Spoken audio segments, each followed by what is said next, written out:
Good evening, moviegoers.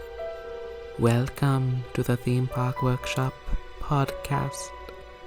You may be listening to this introduction and wonder where your regular hosts may be at this moment. Well, they asked me to lend them a hand, and I obliged. So long as they gave me one of theirs. Today's episode is all about Universal Studios Halloween Horror Nights 30 Never Go Alone, featuring three very special guests. Indeed, you will witness a cast to die for. As a result, the subject matter may not be for every listener.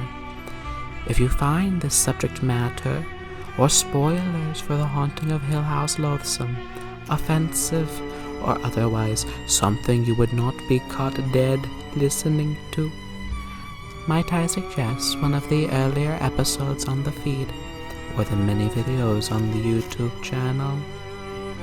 I need not hang around any longer. I already did that once, if you know what I mean. Allow me to usher you into an experience you will never, ever forget. Enjoy this feature presentation, but first, tickets, please.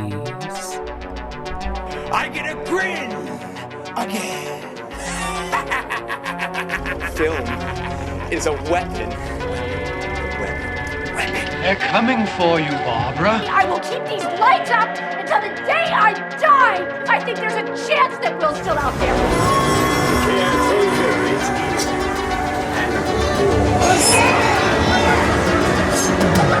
It's alive!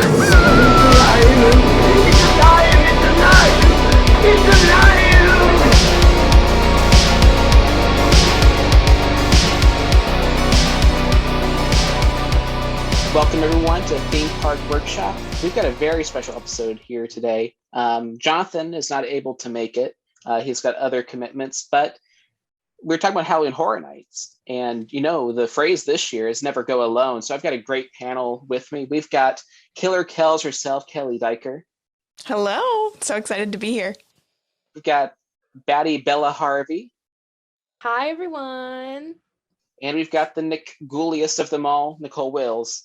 Hi. So excited to be here. I'm so glad y'all are here, and this is going to be a lot of fun. So this year was Halloween Horror Nights 30. It's its 30th year. I guess 31 if you look at the count and count last year's fallen Halloween preview event or whatever they end up calling it. But yeah, it's a 30th full event. And I just want to ask you guys, what got you into Horror Nights? Because you each have, and myself included, we all have our different stories, I think, of how we got into Horror Nights and what made us huge fans of it. So we'll start with Nicole. What got you into Horror Nights and what keeps you coming back? Oh my gosh. So I think important context is that I used to be like a major scaredy cat. Like I probably didn't ride the Haunted Mansion at Magic Kingdom until I was like 11 or 10 or 11. Like I was petrified. So I before everything with HHN, I was never into horror. And then I think it was 2012, I want to say, maybe 2011. It was Lady Luck, like whatever year that was. I remember that was my first year, and I just kind of went because all of my friends were going. I think it must have been earlier than 2012 because I was in middle school. And yeah, I thought I was going to hate it. And then I think the first house I did was Forsaken that year. It was like a shipwreck with like barnacle ghosts or something. And I just loved it. Like I have been hooked ever since then. And I just think I don't know if it's because it's a nice opportunity to like go scream in public, which is not something we get to do often in society. But it's super addictive. I love it. I will hopefully never miss a year. I haven't yet, unless you count last year, but I guess we're not counting last year completely. So yeah. Right. I mean, last year was its own beast. Right. we won't talk about 2020. No, Um, it's what's it called? An honest horribilis. It's not a real. We don't talk about it. yeah, that's interesting because I've got a similar story too, where big scaredy cat, didn't really watch horror movies. I like the Halloween episodes on like the Disney Channel, but that's about as far as Yeah. I would go. That's the That- line is there. Right, yeah, it was either that or like Chamber of Secrets. That's as scary as we got. But then I watched The Conjuring. My mom was Oh, huge wow. into horror movies, like huge 80s horror movie brat. And she kind of got my brother and I into it, like The Mummy, and then later it was The Conjuring and The Conjuring 2, and then just kind of fell into it. But the whole like horror nights events, like that was kind of my line. Mm-hmm. However, there were the vlogs, all the Yeah. vloggers. They were going That's to how horror it nights, begins. and I had a few friends who would like go to horror nights, even like back in middle school. I think one of them went in like 5th grade, and I'm like, you're crazy. wow. I don't understand. But seeing like the production design and seeing how good like American Werewolf was, I think that was the one where I'm Oh my like, gosh, yeah. Yes. I want to experience you sometime. And it took me until 2019 with Universal Monsters. I could not. I love the Universal Monsters. Behind me, you can't see it, but I've got like a little Bride of Frankenstein pop thing, and I love the Universal Monster movies. So I could not miss a year that had a house dedicated to them. And I swore like a sailor. It disqualified me from the priesthood. Like so scary. But then, after that in Graveyard Games, I was hooked, and Oh yeah. then fell into like huge super fandom. What a great year to start with too, honestly. Like a good Oh, choice. It was thanks. Wish I solid went that this year. Oh man, you would have loved it. But hey, there's YouTube to like refer back to, and who knows, maybe they'll bring True. back other houses over the years. I hope. Kelley, how about you? Yeah, so I've kind of always liked spooky stuff. I mean, I've always been into like Haunted Mansion and any kind of, like you said, the spooky Disney shows. I loved all of that. So I've been I grew up in the Tampa Bay area, so I've been going to Hallowscream since 2010. My first year at Halloween Horror Nights was 22. I went with my parents 2012, and it was like Silent Hill and Alice Cooper and Gothic and Dead End, and it was just amazing. And I really loved, the production at Halloween Horror Nights is just so far beyond what they do at Hallowscream, which I also love that event, but it's amazing. So I went that year, and then I didn't go for a couple years since it was about 2 hours away from me. But ever since 25, my first anniversary year in 2015, I've been going every year since that. So, and then in 27, ever since that, I've always done frequent fear or some kind of multi-night ticket because I just couldn't get enough. That's awesome. Yeah. Bella, our newbie. Yes. So this year was my first year, and I hate scary things. Absolutely hate it. Like I don't even remember the name of it. That's how much I hate it. I blocked it out of my memory. I watched one scary movie and I literally cried the entire time, and I hated it. And so I never really like watched anything scary. And then I watched Haunting of Hill House with my friends because they were watching it, and I was like, I'll just see what this is. And I loved it. And then ever since then, I've kind of like been watching more like scary things. And all my friends have been involved in Horror Nights. Like they've all worked it, been in a ton of houses. So I was like, okay, maybe I'll go.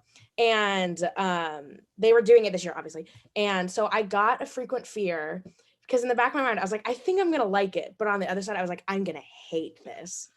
And I went the first time, only cried once, but I like immediately like fell in love with it.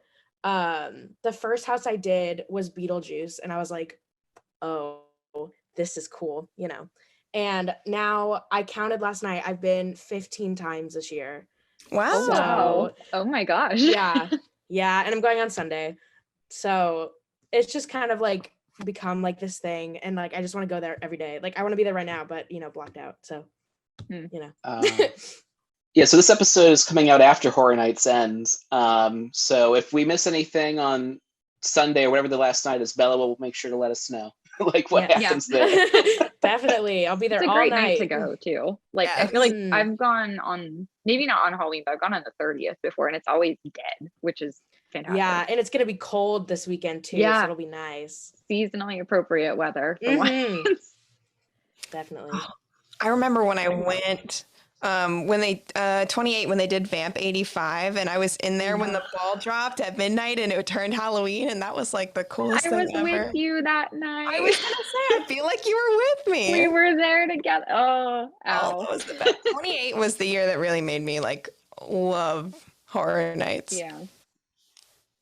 Yeah, what do you think it is about these past 3 years that have been like so good for like newcomers or like has like made converts out of all of us? Because like Bella's like an extraordinary story where it's like Yeah. really taking a big investment chance. Like that's a lot of but then like falling in love with it. But then like, you know, Kelley, 28 was your like year of love and 29 was my year of love. Nicole, what was yours? Gosh, it's kind of hard to say. Probably either 28 or 27, because for me, I went with kind of the same group of people from like middle and high school, because I had like a middle and high school right next to each other. So I knew the same people all of those years. And then in college was when I started going with like a close group of friends, Kelley included. And I think for me, that was kind of the catalyst of like really going obsessively and going multiple times every year, because I felt like it was, both with the group I was going with and then also kind of in the theme park community online. I felt like it was a lot of, it was just a great way to meet people and hang out with people. And I think that was it for me. It was probably either 28 or 27, I think. Maybe even 28 for Vamp 85, because that's a big spot in my heart. I know that's controversial with some people, but I don't care. Really? I think with like purists, I've heard that Vamp 85 is like bad because it wasn't really scary, but I don't know. Some of us just like to have fun with an 80s soundtrack. So that's where I fall. The not scary scare zones are my favorite. Yeah. It was just fun. There was like the atmosphere, the vibes. That was what it was about for me. Yeah, Horror Nights really does the vibes well. Yeah. Like I love just hanging out in Arcade last year. Oh my gosh, yeah. Yes. I wish I got to see that. Oh my God. Oh, Bella, it was so cool. Like the photos you could take in there. I know people are like, taking photos on Horror Nights, that's not what it's about. And they're owed that opinion. But like the fog effects and the lasers and the arcade stuff, like I don't think we walked around there too much because it's at the front of the park and we're just like ping ponging, all over the place in the back. But waiting for Killer Clowns, since that was in the Shrek 4D house. Just hanging out in Killer Clowns and watching an arcade go down was just amazing. But yeah, you're right, Nicole. The vibes are immaculate. They do vibes fantastically. Bella and Kelley, what do you think it is for you that made those years so formative, or the catalyst of your diehardness? I feel like for me, and it's funny because I've listened to quite a few podcasts about Horror Nights, and I feel like a lot of the hosts were also people that had just gotten really into it in the past couple years. But every house and scare zone that year, I just fell in love with, and I got to go so much since I was going to UCF and I was right down the street. But like, I just loved, Slaughter Cinema might be my favorite house like of all time. I love that house so much, and like Scary Tales and Seeds of Extinction, and there were just so many good houses. But then like the interactions I had in the scare zones, like the Chucky scare zone and the Twisted Traditions and of course Vamp 85, and it was just such a good. I love 80s stuff too, so maybe that had something to do with it, that there was so much like 80s going on, but it was just a great year. Yeah, I forgot about Slaughter Cinema until you mentioned it, and it like shot me back in time. It's such a good house. Yeah, everyone talks about Slaughter Cinema, and I'm like bummed that I missed it by 1 year. And again, like I can watch it on YouTube, but I feel like that's not getting the whole experience, even if you have like the best video of it, because they only do highlights. I think maybe they'll do. I feel like since it was movie themed, I could see like a sequel kind of thing. Maybe someday. I'll cross my fingers for you. Yeah. My dream. Slaughter to Cinema. My dream is that they do like another Usher year where he's the icon, and that's when they do a Slaughter Cinema too. That would be so good. I really hope they do that. I know I heard somewhere they have like a ton of B-movie ideas that they didn't even get to use, and I am waiting for the next one. Be so good. Let's see some Paolo in there too, some director, like a director feature in that sequel house if that ever love happens. him. Ugh. I won't. I'll spare you that rant. But We might Oh get my into it I'm later. passionate about him. Oh my goodness. We'll circle back. Circle back. Bella, did we get to you For what? about the what was about this year or this year? Like, Oh. what was about this year that really like hooked you? I don't know, because like I never went to Horror Nights, obviously, but I would always watch Tim Tracker's media videos. I have watched them countless times, and because he would get to do full walkthroughs, so I'd watch all these houses, and I was like, I want to like, because I watched them in 2018. I was like, okay, 2019, I'll go, I'll do it, and then I didn't, obviously. So I guess like from like a more production standpoint, I guess like the detail that goes into these houses and like all the scare zones, and it's really fun because I go with a small group of my friends. It's fun seeing all my friends get really excited about stuff, and like watch like and having them explain like all these different like houses and like everything. Like I was in line for Icons, didn't know who any of them were, getting like full backstories on all of them while we were waiting in line, and I was like, okay. And now I'm a caretaker stan, so like Yes. Good choice. I think he's cool looking. But I don't know, I guess it's just kind of like the detail, and then like going with a group of friends, obviously don't go alone, but like it's just like it makes it even better, I guess. And I don't know. Yeah. Yeah, no, I think that's great. For me too, like the production design is what really hooked me in. And I feel like I'm spoiled if I finally, because like Horror Nights was the one to like get me into like the idea or the possibility of experiencing these horror events to the point where I can have a ton of fun with them. But now I feel like I'm so spoiled if I go to like Hallowscream. My brother does Hallowscream. It'll do that to you. He used to do Hallowscream, and then we went through like he would like not rank the mazes, but compare the mazes to Hallowscream. Like we went through Welcome to Scary. He's like, that was a Hallowscream house. And then we go through Bride. I know. But then we go through Bride. He's like, that is You're not great. wrong. Yeah, you're not wrong at all. It wasn't a lie. Do you have a favorite icon? Because I feel like so far we all have different favorites around here. I know. I think going into the event, it was going to be like Jack or Chance because they're classics. I mean, Chance is relatively new, but I mean, you can't not like Jack. But I think after going through the Icons maze and going back to my childhood trauma, I think it's the Usher. I think it's Julian Browning himself, the Usher. Actually, God. Wow. I feel like it really has to be because I went in and I made a parody letterbox account for the Usher. You did. I love that, by the way. I remember getting that notification. I was like, who is this? And I was like, wait, it's probably Adam. What is the I'm going to follow it right now. It's at Mr. Palace Theater. I laughed genius. so hard. The boy loves Phantom. And you have reviews on there too. I thought it was so funny. Oh my God. Thank you. There it is. My favorite. He became my favorite this year. I mean, I really liked Chance, but I love the Usher. Yeah. but- I love Chance. Like going in, I knew who Chance and Jack were, like because obviously. And I love Chance. I saw her on the throne last night and I literally almost hit the floor. I was so excited. But the caretaker, he's just kind of funny. He's kind of cool. Like, and he has a top hat. He's got the He's a stylish man. What else could you want, honestly? He's Very great. true. Yeah. Speaking of the throne, by the way, I've only gotten clowns on the throne. I got Chance 3 times and Jack once, and that's it. Oh, The only one that's it. I have not seen the caretaker, which is funny. He's the only one I have not seen. Really? And I've seen Chance twice, Jack like 2 or 3 times, the director a ton, but I've never seen the caretaker. I'm hoping on Sunday. Yes, that's gonna be your I got day. Lady Luck. My walkthrough was because I only did once, so I got Lady Luck, which felt serendipitous because she was. I was gonna say, gone, and then I was hoping it would be her. So love her, love to see her do it. She's probably, even though I love the director, and I mean that romantically, my favorite is Lady Luck. Like we go back, and I think she's funny. I think it's a hilarious concept of just like. It's just real Las Vegas. Like she's not even. That's just how Las Vegas is. So I'm a big fan.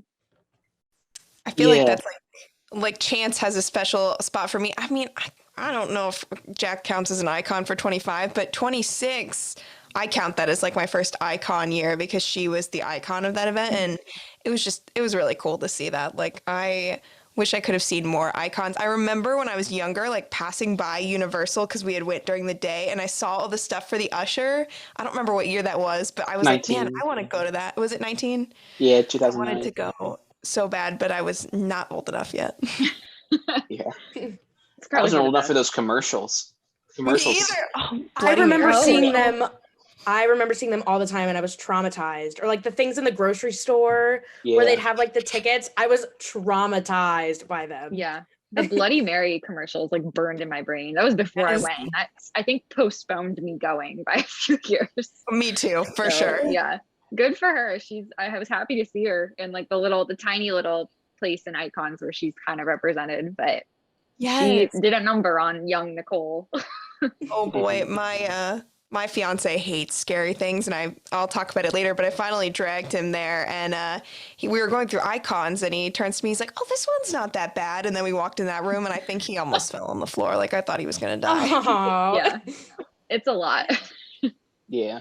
Yeah, I had not gone to an icon year. My first year was 29. That was an iconless year. There was no reference to the icons, I don't think, unless it was an amaze I didn't do or I wasn't paying enough No. attention. I guess you can Not count the that I can monsters as think of. icons. They're the first Yeah. icons. It was a Stranger Things year. Yeah. Yeah. True. So it was so cool for me to like experience these folks that I call the icons folks. These folks as people, these very real people. Besties. Mhm. They're friends. That I had read about and fell into so many HHN Wiki rabbit holes learning about. And like, as Bella said, like the caretaker is funny. Like he's so punny. Like he's got so many puns. I was not expecting the dad jokes from the Halloween Horror Nights dad, which he is. Go Cindy. Yeah, I was gonna say it's funny because he's the only parent of the icons that Yeah. we know of. Yeah. Not the best parent in the world, but I No. mean, biologically speaking, I feel like, yeah, there is another. Lady Luck is like, never mind. I won't make that joke. Moving on. Okay. Leave it to the imagination. Ooh. Spooky. So some folks might be listening to this and they don't know what happened in Halloween Horror Nights 30. So I'll just run down this event real fast. So this year saw the return of 3 houses from the 2020 offering, I guess we can call it. I don't know. We got Universal Monsters, The Bride of Frankenstein Lives, not only a sequel to 29's Universal Monsters House, but the masterpiece film, The Bride of Frankenstein. A little partial there. Then there was Revenge of the Tooth Fairy, which was kind of like a scary tales kind of feel. You go through this storybook of a child who decides he doesn't want to give his tooth to the tooth fairy, and bad things happen as they do. And of course, Beetlejuice had a short preview last year, and then it came back full force. We also had the Texas Chainsaw Massacre helping round out this IP collection, as well as Netflix's The Haunting of Hill House. The facial expressions for Texas Yes. Chainsaw Massacre were really yeah, funny. Bella's face for For that. those of you Traumatizing. listening at home. Traumatizing. That was definitely going through that the first time was the most scared I've been this event. I cried the whole time. I didn't do it, so I'm fascinated. That was one of the two I didn't. You get to, saved so- yourself. You saved Yeah, yourself. I was nervous. It was so. Continue, Adam. Well, yeah, we'll just go into Texas Chainsaw a little bit more while we're talking about it. I would have been more scared in that had my brother not had the lead, and we were in a mostly empty house. We might as well have been closing it. It felt like because we were going to skip it. We had 5 minutes left. My brother looks at the sign. And he says, "Hey, it's a 25-minute wait." And I had gotten this Coke Icy that was just terrible. I would not recommend. Oh no! You have to do half Coke, half cherry, and then mix it together with There the you paper go. straw they give you, and then that's gourmet. But just Coke is, that's brave of you to try. Yeah. Yeah, woof. But anyway, we went in and we did it. And there's the scare from the movie. One of the most iconic scenes from the film is when one of the teenagers or college students or whatever they are, they go into the house and Leatherface opens up the sliding door, grabs the person or whacks him with a hammer and then closes it, the house does like they change it up on you. Instead of him coming through that sliding door, he comes through the stairwell door, which is a straight path. And the great thing about Horror Nights is everything's a straight path, except this time. And my brother ran right into Leatherface. So I laughed a lot. Oh, no. The amount of walls I've Man. walked into. I have run into so many things. Yeah. Any house I do early in the night before my eyes have adjusted is like, it's like an obstacle course from Wipeout. Like something bad always occurs. Oh gosh. Yeah, I've gotten stuck in houses before. If there wasn't a conga line and we were like the first ones or the last ones and there weren't people in front of us, that's happened to me once. And I think I was stuck in a room for about it felt like 5 minutes, but it was probably about 10 seconds and it was horrifying. Yeah. I just did puppet with my friends. We were the only ones in the house, me and my friend. And it felt like we were sprinting through the house, but it never ended. And it was like, because he went and did Pumpkin again. He closed out Pumpkin right after because it was right at the end of the event. And I literally had to sit out and like decompress. It was the most terrifying thing I've ever done, ever. But like, I want to do it again. Like, I'd love to be alone in a house now. But so in fun. puppet, no. I don't mess with the puppets. The Nicole, dancing what was- clown? Yes. He's good. What was the other house you didn't do, Nicole? I didn't do Tooth Fairy, which I could have done Tooth Fairy, and ironically, this story also involves a Coke icy. But it was the very end of the night because I'll talk about it later, I guess. But I did like one night this year, so it was not dawn till dusk, but evening to close of the event. And it was basically like either I would have done Tooth Fairy or I was like very much on a sugar low and could get an icy. And I had watched many times the Tooth Fairy YouTube video last year that I think HHN like officially posted one. And I've also watched like walkthroughs before they did that. So I felt like I didn't have to do it.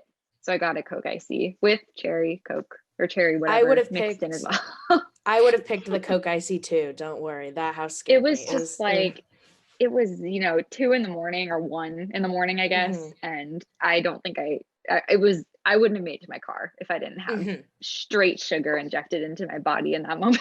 I think Adam, I think you said on Twitter that you liked Tooth Fairy. It was probably lower on my list. It was not one of my favorites, but it's pretty scary, I will say. Like the actors did a really good job. Their The faces prosthetics are very cool. Yeah, it's spooky. Yeah, for last year, that was my favorite house of the set. And even though they amped it up this year, actually they amped up I didn't do Beetlejuice, so I can't speak for that. Or Beetlejuice last year, I did it this year. But like Bride and Tooth Fairy both got like major upgrades, it felt like. But for whatever reason, Bride this year just kind of knocked it off the top perch, and now it's my all-time. So good. It really is. I love Bride. I loved it. I think it's fun. great. I think she's a girl boss. I bought the Bride shirt instead of like usually I try to get the event shirt, but I got the Bride shirt this year because She is a girl boss. she's a gaslighting, gatekeeping girl boss and queen, and that's her right. That she is. Then earlier we were talking about like our eyes on adjusting. Well, one of the big stay and scream spots this year was 10 houses, which really were intense, which was Welcome to SCarey, Horror in the Heartland, which was kind of a greatest hits house. It was this year's greatest hits house through the different horrors of Universal Halloween Horror Nights. Their Cary, Ohio, it's like their Castle Rock or whatever Stephen King land you want to think of. Then you had The Wicked Growth, Realm of the Pumpkin, another original house. Puppet Theater, Captive Audience, maybe one of the more intense houses. I don't know about you guys, what you thought of that. I thought so too. And then finally, I think, was Case Files, Unearthed, Legendary Truth. Love which, that. Oh, yeah, that was a good one. Masterpiece. I mean, Wicked Growth is also a masterpiece, but Case Files is, HHN should do Noir every year. If they're listening, just take notes. We all like it. Do it every year. Yeah, what Legendary Truth is, for those of y'all who may not know, it's kind of like this organization in the very deep, complex, maybe too convoluted, but still awesome lore of Horror Nights. They look into the different mysteries of where these horrific things are coming from and the things behind that. And this house represented the founder of that Mr. Boris Schuster, which if you go onto Lancy Street by Transformers, you see a little sneak a peek, a little Easter egg towards the great man himself. And this was just a bunch of different horrors that he had witnessed in his time as a PI. So now that we've gone through all the houses, yeah, let's go all out. And just while we're on Case Files, I think I loved that one so much because like it kind of reminded me of Slaughter Cinema, because you'd get like, a poster. In this case, it was a book, but in Slaughter Cinema, it was the movies, and you would get the poster and then you'd go into it. And I think that's so cool. I love that. Yeah, the pulp book covers that are like throughout the house are so good. That was one where I didn't, because again, I only did everything once and I didn't fully get what was going on, but again, the vibes were so good. Like they perfectly captured the noir and the atmosphere and like the pulp horror novel. Like the whole thing was just fantastic. I think that was maybe my second favorite, even though I was going through like, I don't know who this man is. I don't know what he's doing, but I support him. I'm happy to be here. No, I saved Case Files, Tooth Fairy, and Chainsaw for last because I was very scared of them. And I can't say much about Case Files because I did have my head down both times I did it. But I did love the vibes. The live singer was so cool. Yeah. She wasn't in there the first time I did it, and I was really sad, but we did it again. And she, like, it was so cool. She's a girl boss, an icon. Yeah. Put her on the throne. And I don't remember what it was in Case Files. There's this one scare and it happened and I just look up and I look at him and I go, no, in the most monotone voice and kept going. And I have no idea what it was because I like blacked out because I don't know, but that's the one thing I remember about Case Files. But the vibes, very good. I just think when HHN does like the big, I guess like set piece, like the singer, for example, where you walk in and you're just like immediately in that room with her, or in Ghostbusters a few years ago where like you had I don't remember her name, but the receptionist, you walk in and she's answering the phone, or like the you walk out to the temple of Zool, I want to say Zool. No Dana, and, only Zool. Only Zool, and Dana / Zool is like walking, kind of stalking across. Like those big set pieces that's I think another big like what about HHN draws you in thing for me is it's so immersive. Definitely. Yeah, I think I was really getting into Case Files this year because I don't know if y'all follow Sterling Denham or Cryptoguts on Twitter. Yeah. Yes, love them. Oh my gosh, their art helped me really get into Horror Nights over the past year. I love their art.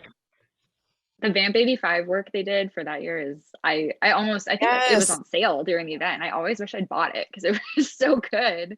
I wish I did the same for the Bride one. I got the OG Monsters one, but I didn't get Bride while it was available, and it bums me out. But they're like the biggest Boris fan of all time, and it's so infectious. So I was so glad to be able to see all that in this house. Even though like that first time, I have no idea what's going on. And so I'm like listening through the second time, and I'm like, okay, there's something about totems. Okay. Oh, I guess he was like collecting the totems, and then at the end, okay, puts all the totems together, and then like hell breaks loose. Okay, yeah, that makes sense. Cool vibes. Wait, that's what happens in the house? That makes that makes sense. Thank you for explaining that, because that makes a lot more sense now. I think that's one of the benefits of going more than once too. Is like it takes several times, especially if you're, being scared, which we all are. Your brain's not catching on right away. I'm going to talk more about bringing him later, but I took my fiance for the first time and I took him through Case Files first. He's absolutely horrified, like traumatized. And I took him out and I was like, yeah, but like, didn't you like the plot? Didn't you think it was cool? And he was like, I have no idea what was going on. I just know I was afraid. And I was like, oh, okay. Yeah, it's a doozy. Oh my goodness. That's an interesting thing about Horror Nights in general, I think, is that, Universal, I think more than most, Disney does a pretty good job. Disney is kind of like its rival when it comes to storytelling, but I feel like Universal more than most really like dives into immersing you into these worlds and telling these stories. They're not like Pride and Prejudice or anything, but like they are stories what is? Fair enough. True. But with Horror Nights, I think they go even harder into the stories than they do, say, Spider-Man or River Adventure or Fast and Furious Supercharged, you know. Yeah. I love Spider-Man. It's also almost like, I don't want to say fan service because I feel like that has kind of a negative connotation, but I think it's interesting to me how with case files or, you know, Scary to some extent too, like it's very much the target audience for like the plot is like dedicated Horror Nights fans who would be like aware of the lore and everything. And I think it's cool that they are willing to do that, like in multiple houses, even where you can still enjoy it as like a layperson or a casual fan or a first timer, but it's like extra special if you're someone who's, you know, aware of the story or really passionate about that sort of thing. Yeah, I really like that. And I just feel like people always ask me what it is about Horror Nights versus like other haunts in the area. And I don't necessarily think that Horror Nights is the scariest. I think they just put so much, it's such a like labor of love. Like they put so much effort into it, and the scare actors do so well. And the people that just set up the event, just every piece that comes together, I feel like makes it such a perfect immersive event. Definitely. Definitely. I totally agree. But I mean, it sucks that it's all like temporary. Like you only get 1 to 2 months really to experience it. And then like Nicole and I's case, like we only saw each of these things like for one night. That's all the time we had for one reason or another. But yet these are immersive stories that you have to, for some of them, you have to like see them multiple times to like totally get it. Do you think that's like the great thing about it, or do you think they could do better with it, or do you think it really doesn't matter at all? Like I think if I said Strangoet Legion, Bella, do you know what that is? No. And the only reason I know that is because like I bought a book that, you know, overviewed the whole thing. So like, and my brother, he did case files with me. That was like top 3 for him. But you know, all that stuff about the legions and the things on the sticky notes that you like see for a half a second, you got to keep on going. Like you miss that. So I was curious what like your thoughts were with that, because I was talking with Jonathan too, and you know, he doesn't do the event, which is one reason why he's not here. But you know, that's just something we think about. So I wanted to pass it on to you all. I mean, I think this might be an oversimplification on my part, probably, but for the sake of my answer, I'm gonna roll with it. Because I feel like if you're a Halloween Horror Nights goer, with exceptions, you usually fall into like one of 2 camps. And that camp is either like casual person who goes once a year, either locally or maybe like on a trip goes once a year. And, you know, if at all going once a year, but like just casual, like going to go and like going because your friends are going or going to see what it's about. Or I think either you go once and you like kind of like it, maybe you go once a few more times, or you go once and you're hooked like we are, and end up going multiple times, you know, that year and years thereafter. And I think by having the houses, they kind of cater to those 2 groups, I think, because, you know, case files, for example, you can go once and really enjoy it, even if you don't get it, but still like have a good time, or you can go multiple times and really get the most out of it.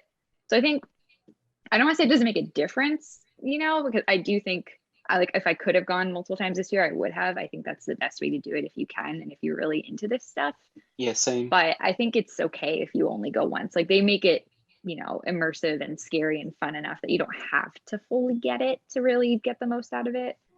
That was a roundabout way of saying I think it's, I think they do the best they can to make it work for both kinds of HHN goers. Yeah, definitely. Yeah, I started out by only going once per year for the first like 3 or 4 years of the event that I was going. And that was great. And I had a great time and I didn't feel like I missed anything. But I just love being able to go multiple times when I'm able to do that, because I feel like you just get a different experience every time, like the way they do the timing and everything like that. If you're not the only person in the house, you're going to get different scares every time. And like, for example, Puppet Theater, I feel like I would love that house, but I've been through it a couple times and every single run I've had was bad. And I'm so sad about it. But like, that's just one of the things where it's lower on my list of houses just because like I feel like I didn't get a good run through. I did go through it like several times though, but I just love like how much my thoughts on houses have changed over. I did Rush of Fear, so I got to go through September, and I went like every weekend in September. So I got to go quite a bit, and I feel like my rankings changed so much like during the event, and it was just really cool. So I like that they have, it's good for both groups, but I definitely try to go as much as I can. I agree. And like, I mean, with me, like this is my first year, but it's very much like Horror Nights is a part of like Central Florida culture, I guess you could say. Oh, yeah. And like 100%. Going to Horror Nights, like after I get out of class is like a thing. And like, I've done it every week of the event. Like I get out of class at 5:40 and then I'm at Horror Nights by like 7. So like, it's kind of like doing that has helped a lot, but I think they do a really good job, especially with the IPs. Like I hadn't seen Beetlejuice up until like last year. That's the first year I saw it. I'm gonna get yelled at, but I just never watched it. Not here. This is a safe space. Everyone yells at me because like I have not seen any, like I've barely seen any classic movies, and I'm not gonna get into that list because it's bad. But like I knew like what Beetlejuice was, and like Texas Chainsaw I knew nothing about, and I refused to learn anything about it. Everything I've learned about that movie was against my will, and I never want to know anything about it again. But like with Hill House, like I think especially with that house, it helped knowing like the storyline and like knowing it, because I would be confused if I hadn't seen it. But I think like both of you said, I think they do a really good job of catering to people that go maybe once or twice, or people that frequent the event, if that makes any sense. My phone is going off relentlessly. That makes sense to me. Good. So I think, oh wait, we haven't talked about Pumpkin. I feel like we should talk about Pumpkin a little bit. We should talk about my Pumpkin. favorite. That's my number one house. Love her. My number 3. I'm a big fan of anything that's classic Halloween. When there's pumpkins, I was a big fan of the Scare Zone from 28 Twisted Traditions. Like I loved that. Yes. There's just pumpkins, and it's very like classic Halloween, like the movie Trick or Treat, that Scare Zone in that house. Just anything that screams classic Halloween, I'm all about it. And this was scary, and it was classic, and it was amazing, and it smelled good in there. Yes. Oh my God. I want like a candle of that. Maybe they have it. They have it. Where? Yes. I don't remember the company. I'll take a picture of it on Sunday and I'll send it to the group. But it's one of the companies that makes, of course, it's one of the companies that makes the fog scented candle. It's one of those. Okay, gotcha. And they sell them. And I smelt it for the first time 2 nights ago because it's been sold out. And it was the greatest thing I have ever smelled ever. It was so good. It was so good. I need one. I mean, and I think like that's kind of another example of one where, or maybe a perfect example of one where I went through once and didn't know necessarily, like I sort of knew there was a story in that like there's a Pumpkin King and they're, pumpkins are eating people or something like that. And it's just classic Halloween. But then like going through and then reading about it afterwards, like on the event wiki and finding out, or I don't even know if it was the event wiki, it might've been the Universal blog actually. Shout out to the Discover Universal blog. Love them, all of them.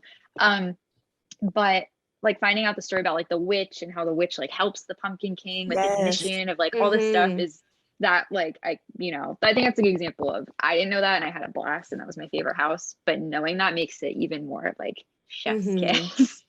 I was so scared of Pumpkin. I didn't want to do it because I did it the second night I went. And I didn't want to do it. I literally just wanted to take a picture of Little Boo and then get out of line and wait for my friends. But I got dragged into it. And I was petrified. And I didn't look up once in the house because I was so scared.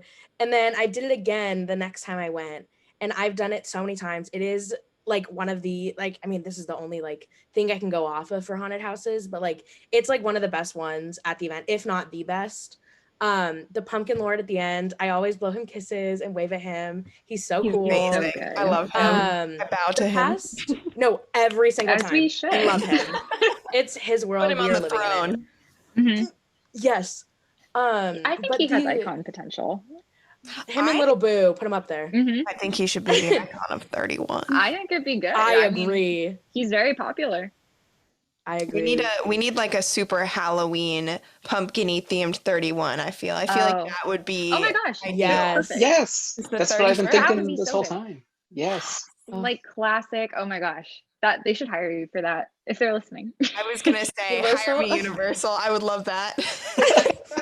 Oh my god, I'd love to see the return of Little Boo. He's my favorite. I feel like Universal has also noticed how much people love him. Like I've seen them putting him on like, their social media. Mhm. So I'm really hoping they like cash in on that next year because I Well, will I buy read- everything. I read an article today that he was in the Twisted Tradition scare zone. He was one of the pumpkins in the trees. And I was like, wait. Oh, Yeah. I So like didn't know he's been that. around before. So I think they should bring him back every single year. Keep him. Yes. Ugh. An icon. Yeah, Alicia Stella and Theme Park Stop actually did an interview with the creator of Little Boo, Mhm. Emery Arts. Yes. Oh my gosh. that's so Yeah, cool.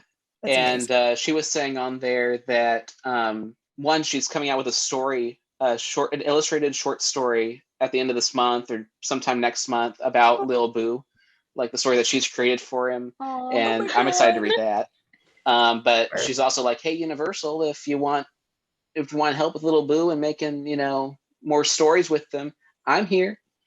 Yeah, Little Boo just took the world by storm.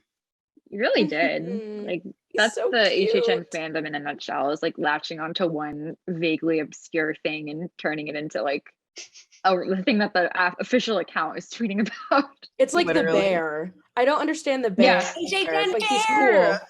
Oh, I don't my get God. it. I had one of my friends explain it. I was like, okay. What is But the like bear he's so backstory? cute.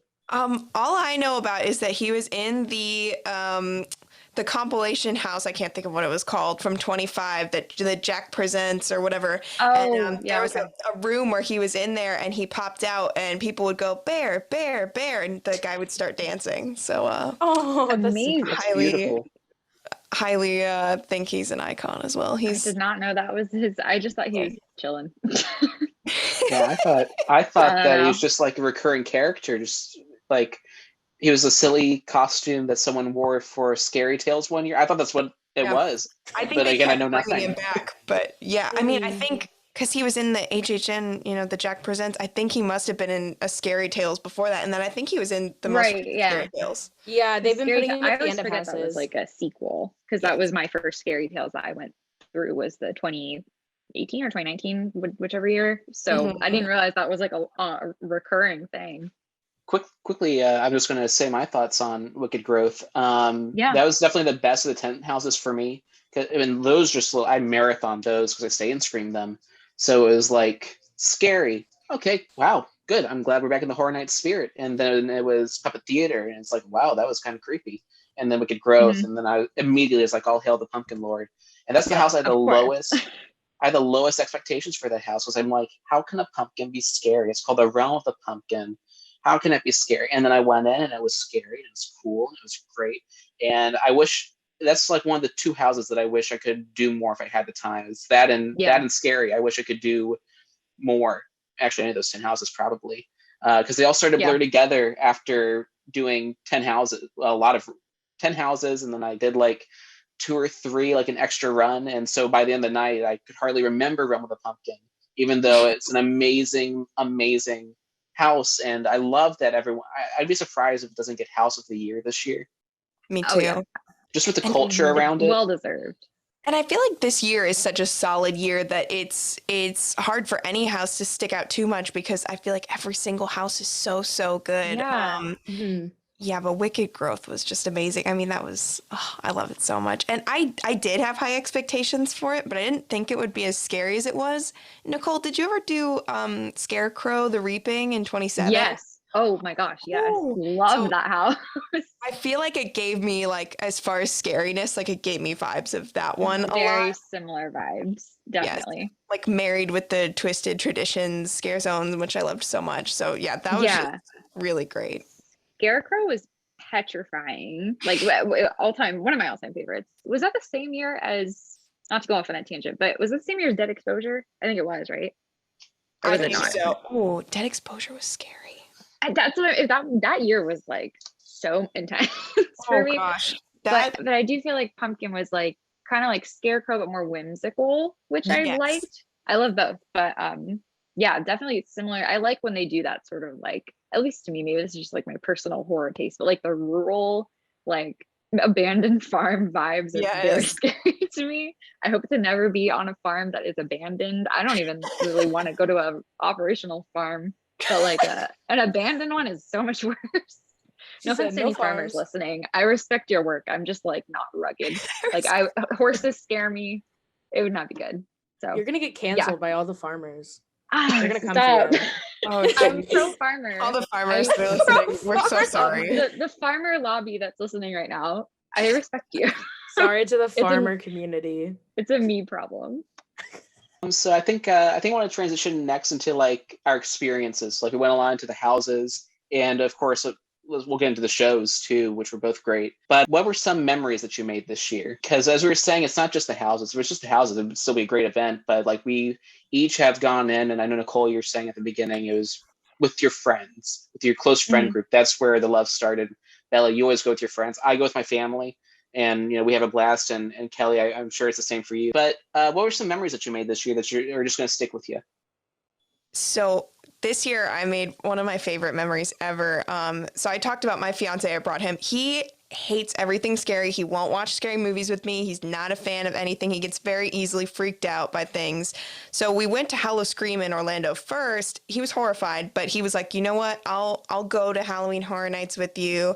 And we have the annual pass where you can get a free ticket. So I brought him with me, and we were in Case Files, and I remember we were on our way from the hotel, and he was in his sandals, and I was like, are you sure you don't want to switch to sneakers? Like, I think you should. He was like, no, it's all good. Like, these are fine. I can walk in these. And I was like, okay. And we were in Case Files, and there's this part where there's like air coming at you. I can't remember which part that is exactly, but he's grabbing onto my shoulders, and he's like, they're gonna grab my feet. I feel like they're gonna grab my feet. And I was like, no. what? And he's like, they're touching my feet. Something's touching my feet. And I was like, it's just air. They can't touch you. And he was just poor man. horrified. He will never wear sandals to do that ever again. But just taking him, and in taking him, I also got to do something I'd never done, which was going through a house by myself, because I wanted to go through like Wicked Growth and Wicked Growth and Puppet Theater, and I went through them by myself, and those are two of the scariest ones. And it was just a really cool experience. It's definitely different. Like I've only done that maybe twice ever. And once I didn't want to do it. It was like it was a last minute thing, me going in alone, and it was really fun, but like so much more intense. And then I've done it a few times, like since I've been going to the event more, then I've been more comfortable at it, like just to see people who I know are performing in the house or something like that. So it's really, yeah, those are some of the memories I would say that I remember from past years, are going into them alone, because it really is like burned in your brain. It sticks with you for sure. Yeah, You will never catch me alone in a house. Never. I think it's more fun with other people. Like it's a lot to go alone. Never. My never fiance, go alone. Kevin, would agree. Me and my earplugs will stay with people. I will say that is just highly recommend earplugs. If you're in the I'm nervous about HHN kind of market, but you want to go, but you're scared, earplugs are a lifesaver. Oh, so, I have a bottle of 50 earplugs that stays in my bag, and I bring them with me every time. They help so much. Yes. They do. I cut you off, Kelley. What were you saying? No, you're fine. That like earplugs changed my life. Like with HHN, I was like about to go on a tangent. The first time I used them was in 28, and I remember I went through Steeds of Extinction the first time, and I was horrified, and I couldn't look at anything. And then the next time, I figured out I should wear earplugs, and I just was able to like take it all in, and it became like my favorite. And it helps so like so much. I use concert earplugs, so they're like you can still hear everything pretty clearly, but it blocks the loud noise. And I was like, I wonder how loud it actually is. And I took them out once in a house, and I was like, oh my gosh, these are loud. It's deafening. Not to mention, I can't it's even just imagine. good for your ears to protect them. So this is a pro earplug lobby here. I think thinking about like this year specifically memories, we did my group that I went with got there very early, and then it ended up pouring by I want to say like 8:30, like pelting rain. Like just I had a raincoat on, and I was still soaked down to like every garment of clothing on my body was plastered to me. So we ended up we went into Icons, like walked through the rain and was in line as it started raining. Went through the house, it was freezing, and we ended up like hiding in the Fallon lobby for about 30 minutes until it stopped raining enough that we could go to the rest of the event and do other stuff. And it was just like one of those things where like stuff is kind of going wrong, but it was really fun still. And we ended up reading every single plaque in the Fallon lobby that takes you through the history of the Tonight Show. And I learned so much. I want to know so bad if anyone else has ever done that, like a guest, just for fun, wandered around and read about like the incredibly tumultuous history of like Jay Leno and Conan and the Tonight Show. So Team Conan, by the way. Yes. But yeah, I think that's probably this month or this year for me, especially because I only went once. That was like, it was just a funny time. And I think being with, you know, your friends, it's easy to make the most of when things go really bonkers, which is kind of a common thing at Horror Nights, to be honest, like especially in Florida with the weather here. So you got to be prepared. Mm-hmm. Yeah. There's, thinking of memories, there's two that are like instantly came to my mind. One, it was, I think, the third or fourth time I went through Pumpkin, and it's the part with the Grim Reaper guy. Love. And we're walking through, I'm holding on to my friend, and I just feel a presence right next to my head. And then out of nowhere, he barks in my ear. And it was the funniest thing I have ever experienced. And like, that's like kind of towards the end of the house, like middle end. And I was laughing the entire rest of the house. Like, he literally, like out of nowhere, barks in my ear. The strangest thing ever. As one another does. one. No, it was so weird. Another pumpkin one just came up. It was 2 nights ago. We were in there during a cast change with the witches, and they were synchronized with each other at this on either side of the book, and it was the coolest thing I've ever seen, ever. It was so cool. But like the other really big one was with Hill House. That was the house I was most scared of. Just because the show is really scary and it's really heavy. So I was really scared of it. And I watched walkthroughs the night of team member previews, and I literally had to turn it off because I was crying. And I was like, I'm never doing this house. And so my first night, I'm in line for it. I have a mental breakdown at the door, and I wait for them at the end of the line. And then I tried to do it again my second night, had another full-on mental breakdown, really bad. And then we did Pumpkin. Then I got dragged into Pumpkin, and it was like 1:50, and my friends are in line at SCarey, and I texted them. I was like, I want to do Hill House, and because I was like really pumped up. I was like, okay, I can do Pumpkin, I can do Hill House. So we went in, literally walked into the house at 1:59 or 12:59 because it was when it was still doing 1 a.m.s, and it wasn't as bad as I thought it was. Like, yeah, it was scary, but like knowing the show definitely helped, like I mentioned. And I've done it so many times now, but literally last night was the first time I did it without looking down for most of it, especially in the basement ghost part. Don't like him. Do not like him. That was what I was most scared of. I was like, like beforehand. Same. Yeah. Yes. No. Didn't like him in the show. Don't like him in real life. No. Yep. But last night was the one night I did it without looking down or jumping once, and we got every scare. I was like, that's so good. But you know, I think those are definitely the two things that or the three things, I guess, that stick out a lot about the event. I don't want to. Oh, I'm sorry. I was just about to say I don't want to interrupt Adam's memories, but I wanted to ask what everyone's scariest house was real quick while we're on that. Sure. For me, it was Hill House. Chainsaw. I think it would have been Chainsaw for me if I had done Chainsaw. That was the only one where I was like, I'm not even bothered by chainsaws. That movie just freaks me out. So I don't mess with him. But probably Puppet Theater with Growth in terms of like what got me the most. Maybe Puppet Theater, just because the timing was really good. I guess when I went through, I pretty sure I jumped out of my skin like 5 different times.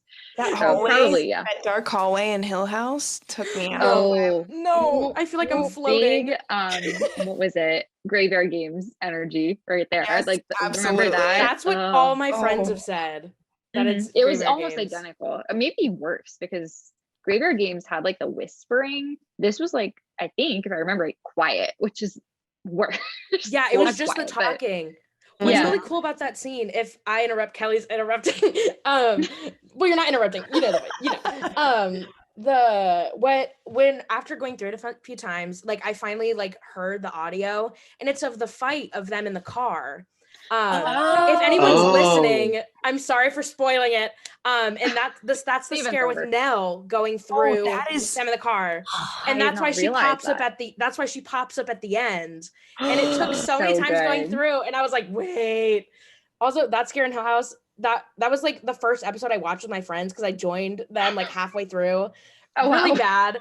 I still cried at the last episode. I understood everything. But when that scare happened, we had to pause it and I had to cry for like a good 10 Yeah. minutes. It was so bad. Yeah, I almost died. I think that's But one of the yeah. great modern jump scares. It was so good. And every time Mhm. I've watched the show since, I have to like look away and like turn it down because I can't watch it. It's But just so figuring out- unexpected. Yeah, but figuring out what that hallway is, it was like, it's so Yeah. wild.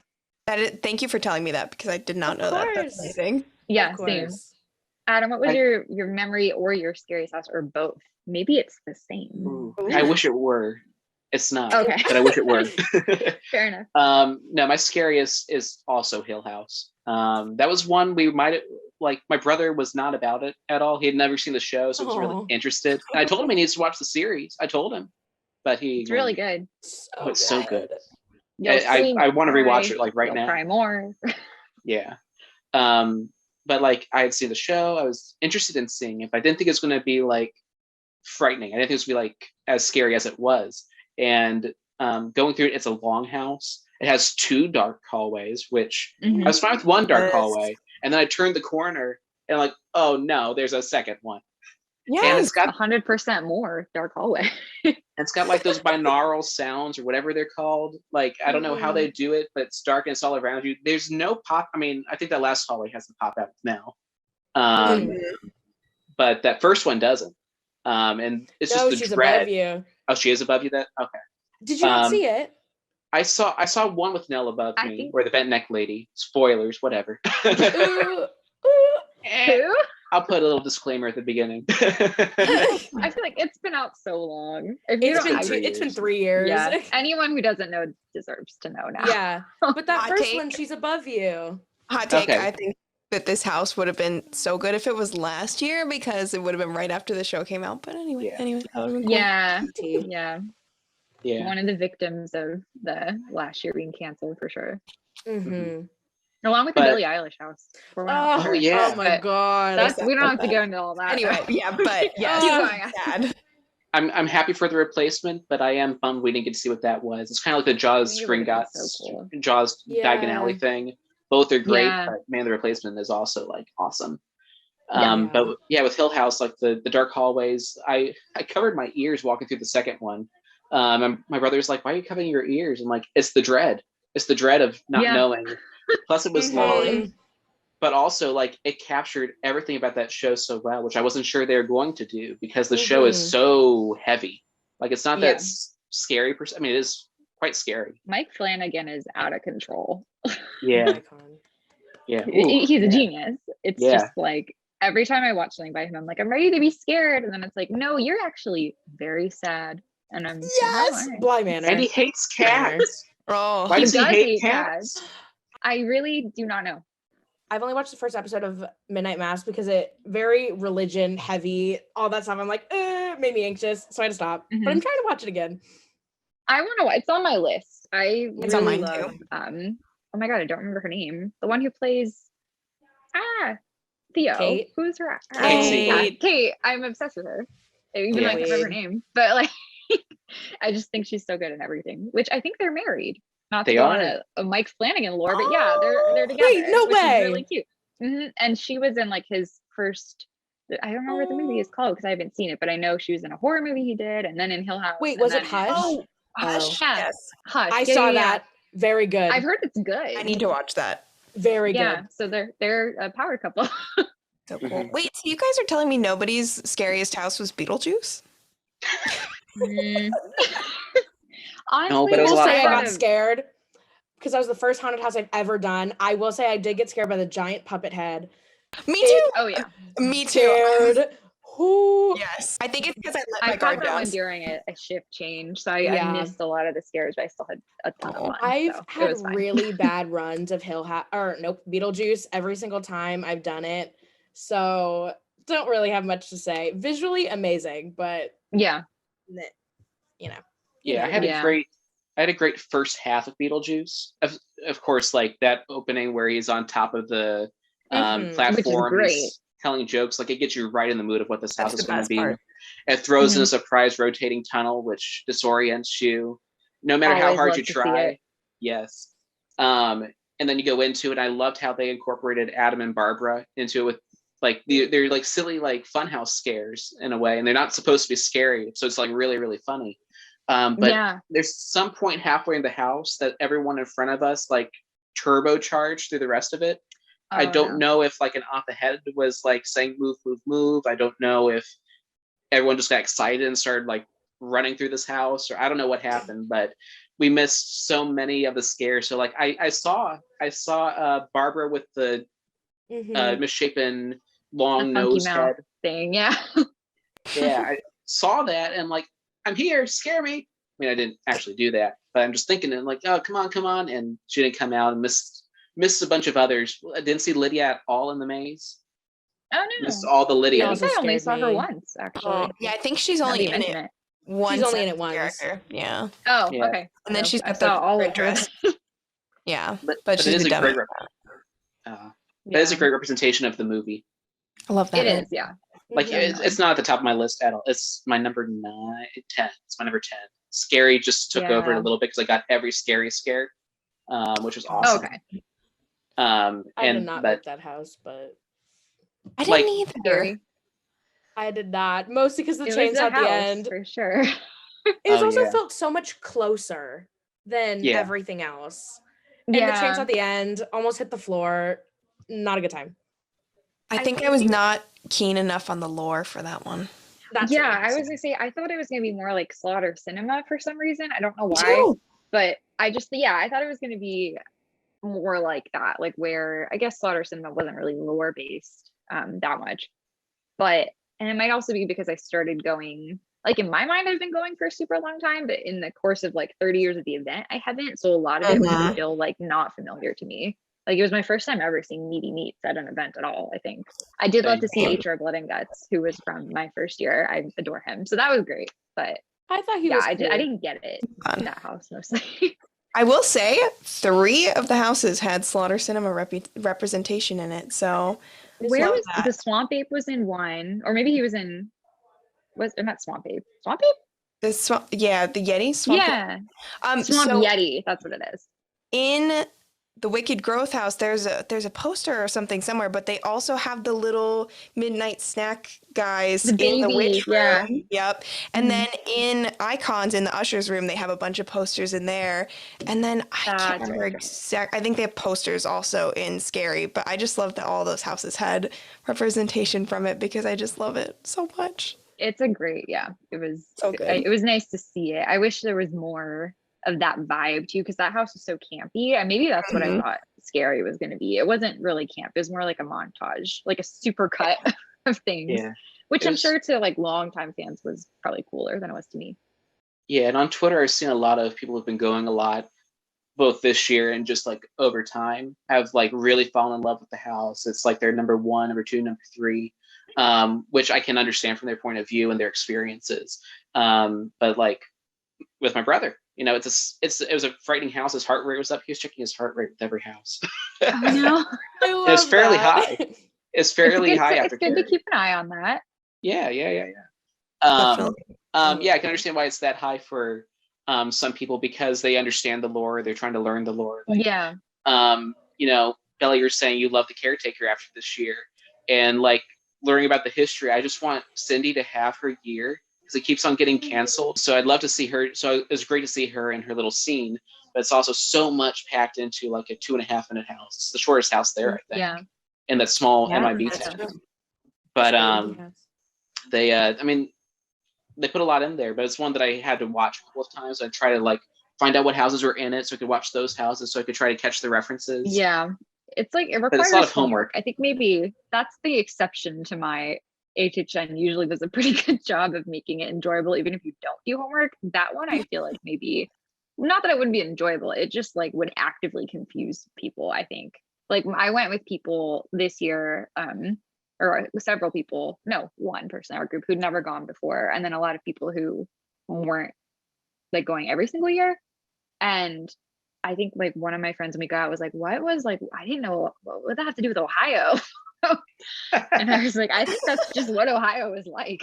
But Ohio's the scariest mean, place ever. That's why. yeah, I was like, I think that just was It's just not. Ohio. It's Sorry, just what they do there. Ohioans.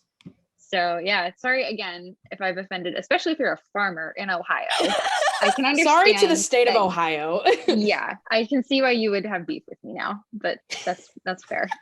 The Ohio farmers are gonna revolt.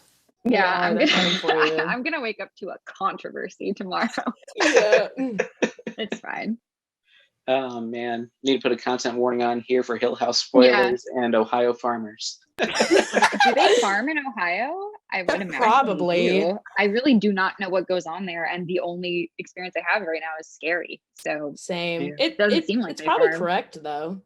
I Right, only know I about mean- Fiona, the hippo, in Cincinnati Zoo. That's it. oh, she is. Oh, She is Oh in my God! You know who Ohio. else is from the Cincinnati Zoo? I do. Harambe. But Wow. again, that is a whole other kind of lore that we do not Anyway, know. Adam's memory. Anyway, Horror Nights. Yeah, back Yeah. to Adam. Yeah, my memory, I think it is getting rained on the entire night. My Yeah. brother had just gotten his pass that day, like his annual pass that day, and we had to pick it up. And as soon as we got into Islands to do a little bit, it like poured on us right out of Spider-Man. We had to run over in our ponchos to studios. And we binged everything. Like we did not rest for like maybe once, I think, to eat flammkuchen or something like that. That little cheesy bacon flatbread at Monsters Cafe, which is fairly good. I enjoyed my time with it. Monsters Cafe, could be a podcast topic in itself. I think is underrated. I've really never only ever been. had good food at Monsters Cafe. They have a jackfruit sandwich there. Fantastic. Very good. At least they did last time I went, which admittedly was a while ago because I didn't go at HHN and I had not gone for a year before that. But if it's still there, or maybe they should bring it back if it's not, but big fan. Yeah. And the vibes are great.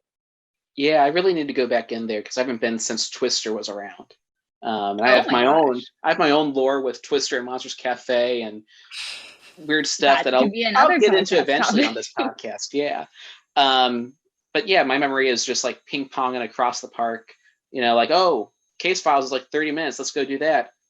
You want to do Hill House? Okay, yeah, let's do Hill House. It's like at 35 minutes. And just like ping ponging to do everything and then some more. My feet were destroyed. They're still recovering because it wasn't just walking around. They were wet and soaked, and I kept on lifting the back of my poncho to put things in. I brought a gym bag with me to just like keep things in and keep them dry. And because of that, because of lifting and all the wetness, I was never dry that whole time. But I wouldn't Yep. replace it for anything. Like I would not do that multiple times in a year. Like Kelley, you got the right idea with the rush of fear, or Bella with the frequent fear. But just doing all that in that one night with my brother and just having a bunch of fun and leaving super late because we're getting merch and all that. Like I do treasure like my time there and just enjoying things and doing it on a night that wasn't too busy, but yet so freaking wet. The benefit of the rain, I guess, like you lose some in that you get soaked and that's a problem. But it does clear people out. Yeah. So moving on to the next thing, what are some things you did this year that you didn't do before? The entire event. Oh, yeah, that'll do it. That's fair. You go, Kelley, if you have one, because I'm thinking. Well, let's see. So I talked about how it was the first time I went into a house by myself. That was really cool. It was my first time doing Rush of Fear, and my first time I had Rush of Fear with Express, which was definitely an experience. So when I was in college, I just got, I can't remember which one, but one of the frequent fears, the one that didn't have Saturdays.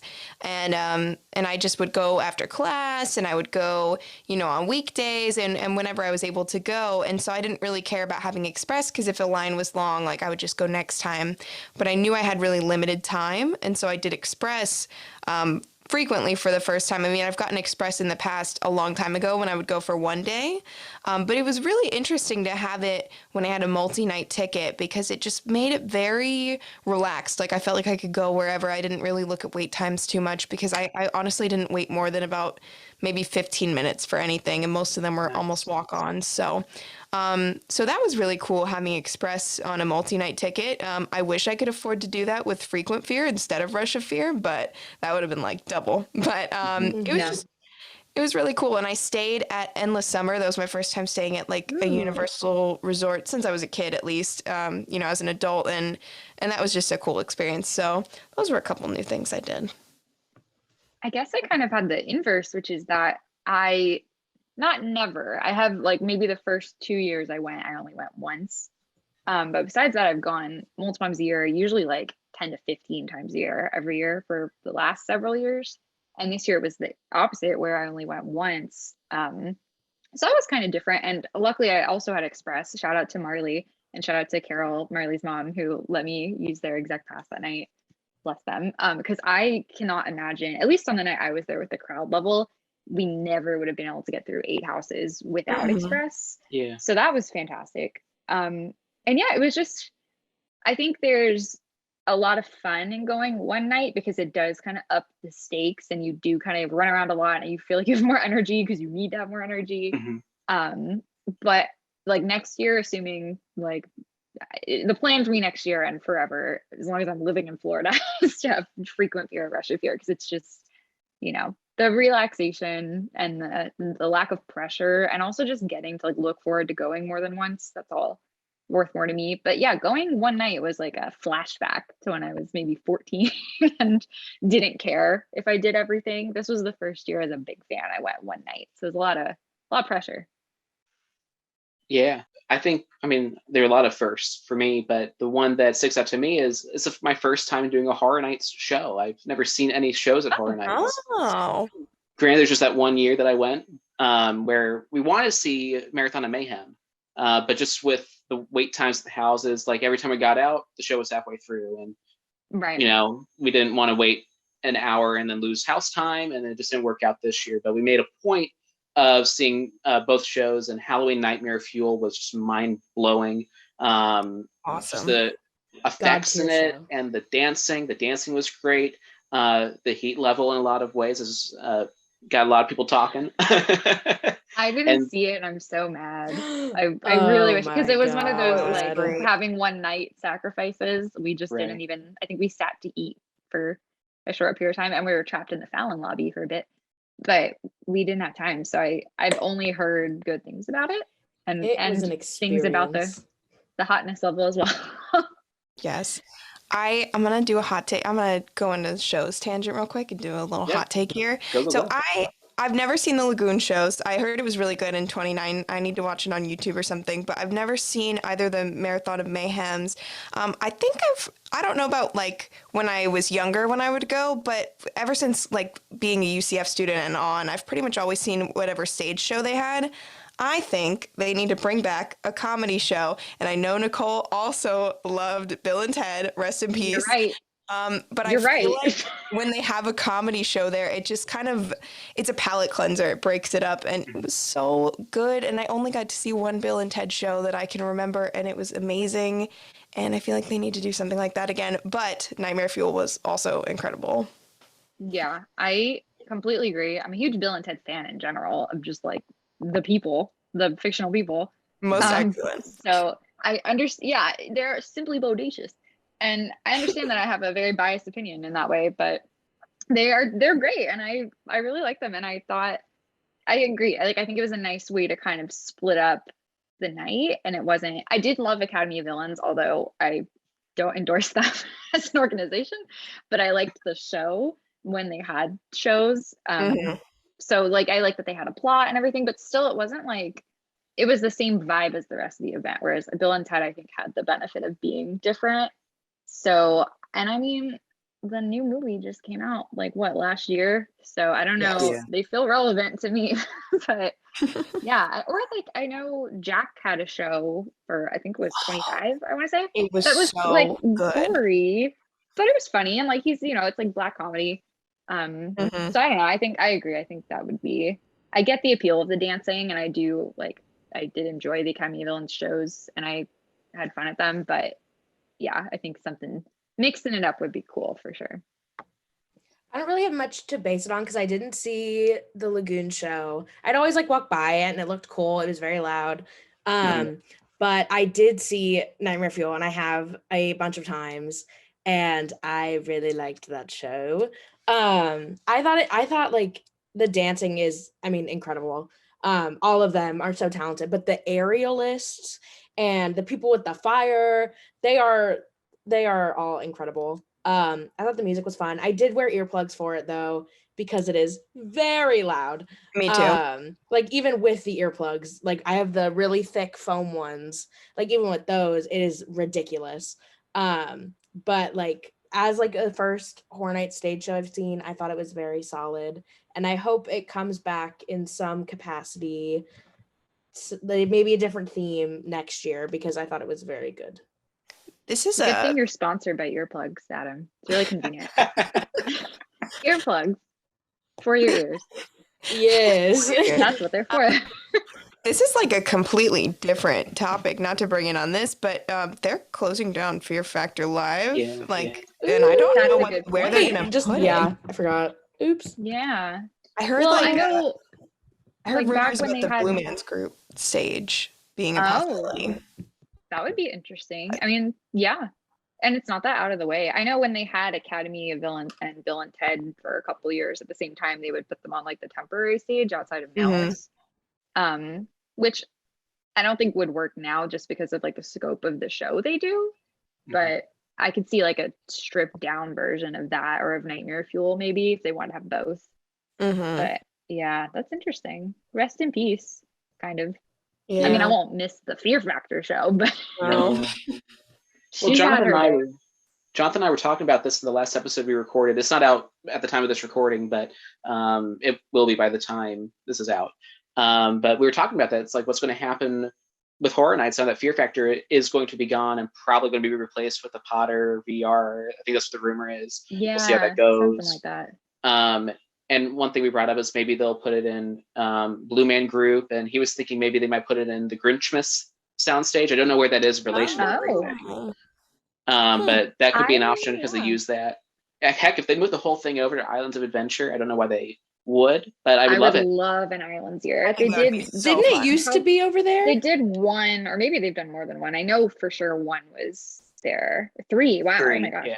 So one year they did them both. Like one of them was the storyteller, right? Maybe that's the one that I'm it's caretaker, director, and storyteller. And I think 14 as well. Storyteller was both. I just think because it's Tarot it might as well make it. It's a crowded event. They could use the space. Because I know that's where the Treeks and Treeks and Foons came from. Yeah. And I think they're so cute. They're delightful. They look like boobas to me. If anyone's familiar with the PBS show Booba. Oh my god, like boobas? You just plucked that from the very deep crevices in like the left corner of my brain. I'm not a Booba fan. Like they're petrifying to me, but they were so scary. They're horrible, and Treeks and Foons look like them, but with like they also look like thumb thumbs. Or like the Fooglies from Spy Kids. Oh yes. Oh, okay. the thing. Yeah. Yeah, they look like all of that combined, but they're cute. Yeah, I like them. They have Killer Clown energy to me. Killer Clown adjacent. Me too. For some reason. Yeah, they just won't knock your block off, I guess. That's fair. Yeah, it wouldn't be the first time. That's how all of the farmers in Ohio feel toward me as well. So you might as well keep it going. Yes. But yeah, Marathon of Mayhem was great. That'll probably still stay. It's going to be a different theme, whatever they do next year. Who knows who knows what they're going to do, but it was different last year than it is this year. This year was a lot more based on the icons and the IP that was there, except for Beetlejuice, because I guess rights.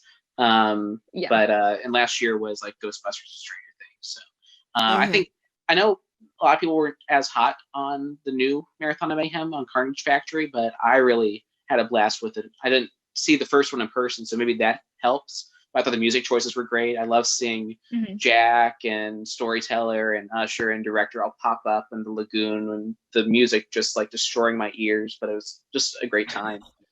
Earplugs. Yeah, honestly, that show might have convinced me to do that eventually. Yeah. Do it. You'll never go back. It's so great. It's true. So we haven't gone over the scare zones at all, but I want to close out talking about what we're looking forward to or want to see next year. So I guess before we go into that, like, what are y'all? Did y'all want to say anything on the scare zones? Yeah. Go ahead, Kelley. I will say, like, I feel like the scare zones in 28 were amazing and 29 were really, really solid. And I feel like the scare zones, like, every year that I've been, have been at least, like, most of them have been super solid. And I feel like, I don't know if it was because of the state of the world that we're in, but I feel like they were lacking a little bit sometimes this year. Like, I feel like Seek and Destroy could have benefited from having more victims. I know they added some in later, but more people to kind of like get in your face and yell at you and things like that. Yeah. I did really like the Eddie HHN scare zone. I thought that was really, really fun. But I didn't love the scare zones this year as much as I usually do, I feel like. Yeah, I think it's telling that we just got to them now. Like you haven't even thought to mention one. Yes. Because I mean, usually especially having a frequent fear in the past, I always would say and think that like half the fun is just hanging out in the scare zones and like people watching and taking photos and, you know, just being in that atmosphere. This year I saw all of them and I really had no desire to hang out in them, I guess. Like I thought they were cool. I did like action, like lights, camera, action. That was fun. But that was really, you know, I do think Search and Destroy had more potential, and I think they should have gone hard on the like Among Us angle. That would have been topical and fun, but unfortunately they did not. So, and yeah, I didn't love them. I think given the context of the event though, it makes sense. And you know, I also think part of it was I didn't want to hang around a bunch of people a lot, and it gets really crowded in some of the scare zones. Like, what's it called? The one that is like by the pier, like going up to Diagon Alley. Crypt TV got so crowded. It's so packed. So I was there, and I was like, I don't even feel like I can stop and look at everything. There's so many people. So yeah, I think it was a product of the year in general. They certainly weren't horrible or anything. They're just not memorable. Right. Yeah, the standout to me was, and I think we all agree, was Eddie's Revenge, lights, camera, action. Definitely. And it wasn't even like it was just a theme. It was like they used the windows. Like, I mean, I don't think they used the windows, but you could hear victims that weren't out in front. That really helped the whole ambiance. They had surprising scares in there, and I did like that. And correct me if I'm wrong, because I've only been 1 year, but I think this was one of the few years that they've used triggers in the zone. Yeah, I think so. Yeah, that I can remember, yeah. And I love that incorporation, especially in Terra Cruentus, which I liked half that scare zone. I didn't really love the Terror Queen, which bummed me out because I was really looking forward to seeing her for the first time. She was just kind of chilling there. Like, I wish they let her do more. I'm with Bella. I loved her. I loved her. She's a queen. I liked seeing her do her stuff. I just wish she did more stuff. Like I felt like she was a photo op, you know? Yeah. Which is a great photo. Yeah. And a lot of the scare zones were like that. There were a lot of stages this year. And again, I was thinking maybe it's a product of the time. But at the same time, I thought Eddie's scare zone did half and half really well. Whereas where like Crypt TV was like full photo, like selfie zone, I feel like, and I think that's why it got so packed, you know? People are just congregating, and I agree. I think Eddie did the best job of like Eddie himself, the man, did the best job of Eddie balancing it out. And I love Jack showed up in there a lot. Day in the sun. Jack was Chance there. has been over there. Oh, it's just definitely the winner. Yeah, I have two. Oh, I'm so sorry. I have two photos on my Instagram in scare zones, and they're both in Eddie's. And like, I feel like that was just a really good like picture zone this year. But yeah. I mostly hang out in the Crypt TV scare zone because I don't find it super scary, and I think they're all really cool. They are very cool. Yeah, but also I'm absolutely petrified of chainsaws. So I refuse to step foot into Seek and Destroy. I'll like stand off on the side and like watch people get scared. And like one of my good friends performs in that scare zone. So like I'll watch him. But like same with Eddie's, like there's so many chainsaws in there. I walked in there my first time. I had a death grip on my friend. And the lady in the top hat with the chainsaw, who is so amazing. Oh, I love. She scared me so bad because I thought that being nice to them would make them not really scare you, but no, it does the opposite. And so I was walking through. Intended effect. Yeah, I was walking through and I was like, "Oh, like you're so cool," and she's like, "I know." And then we kept walking, and I turned around, and she's coming around behind me with the chainsaw, and I turned around, I was like, "Please don't do it." She's like, "Let me do it." I said, "Please don't." Literally begging with her, and she did it and got so close to my leg, and I screamed so loud. But I like going in there just to see Eddie, you know. I just go in there to say hi. I'm like, "Hi, bestie." We're on the same wavelength. We're same brain. Me, the director, Eddie. Yep. That's all. That's the And it's irony because he's Chainsaw Boy. You know, but it's funny. there was this one time. Like... Yes, he's never really scared me in that zone. I'll just like go and say hi and I'll run away. But the last times I went, I walked up to him and I was standing next to my friend. I was like, "Hi, Eddie." And he looked at me, he cocked his head and then turned his chainsaw on right in my face. And I grabbed onto my friend so fast and I tried to like run away, but there were so many people walking through that I couldn't move. Oh no. And it was so scary. He really betrayed me like that. That's your enemies to lovers arc right there. It is, because I went in there yesterday and I stood on the sidewalk and I waved to him and he waved back at me with his chainsaw and I said yes. Was there a chainsaw drill team this year in Krusty Land? No. I don't think there was. Okay. Thank God. It didn't even occur to me. They apparently released something about it, and they said it just gets too crowded in there, and they didn't. Well, it does. Didn't want to do that. They also thought there were too many other scare zones that had chainsaws this year. Apparently, I agree. That's what I've heard. I liked chainsaws just because I am desensitized to them. So I was that was another. Yeah, I mean, I think that was like a missed thing for me with the scare zones again this year. Was I like hanging out there, so yeah, it was a bummer. I will say, oh my gosh, I keep interrupting you, Bella. Oh, sorry. We're just on the same wavelength. We are. We're right here. I will say, I thought my fiance Kevin was gonna be like horrified of chainsaws, and I looked at him and he didn't look scared. He's like, he like works in like he uses chainsaws at work, like he does landscaping type stuff, and he was like, I'm not scared of chainsaws. I see them every day, and I was like, huh. He's a chainsaw truther. I mean, they take the chain off, right? That's they do. I know they take something off. That's the thing they take off, right? Yeah. So it's just a saw. It's just a metal stick. Right. Just literally a loud saw. They're not like chainsaws are not scary. It's just the noise. Mm-hmm. Yeah. And like I know they're fake. It's still too loud with the earplugs. Yeah. They can't, I know they're fake. Yeah. And I know they can't like get me with them. But it's just like the thought, like literally like my stomach flips and like my friend who's in the scare zone, I'll like stand off in the corner and he'll like see me. And like the other night he came running at me with it, not with it on. And I literally bolted down the side street, New York. I was like, no, I can't. Yeah. I can't. That's Pavlov at work right there. You've been conditioned. Yep. Yeah, I found myself, I think the chainsaws were what got me the most scared this year, actually. Like in Texas Chainsaw, I did what you do, Bella, and say hi. And actually, do you all say hi to the scare actors? Is that like a normal thing? I do if I'm not scared in the house. It depends. Like Icons, I go through and I'm like, hi, bestie, and just talk to them. I say hi to the director. I'm scared.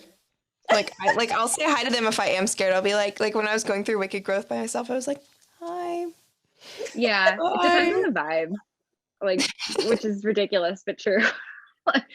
And plus, like, it depends on like the people around you. Like, I don't want to say hi if there's someone right behind me who doesn't know they're there. But if I'm just like chilling with my friends and nobody's, then yeah, I'll say hi to the director multiple times. That's all. He's a man. Yeah, never mind.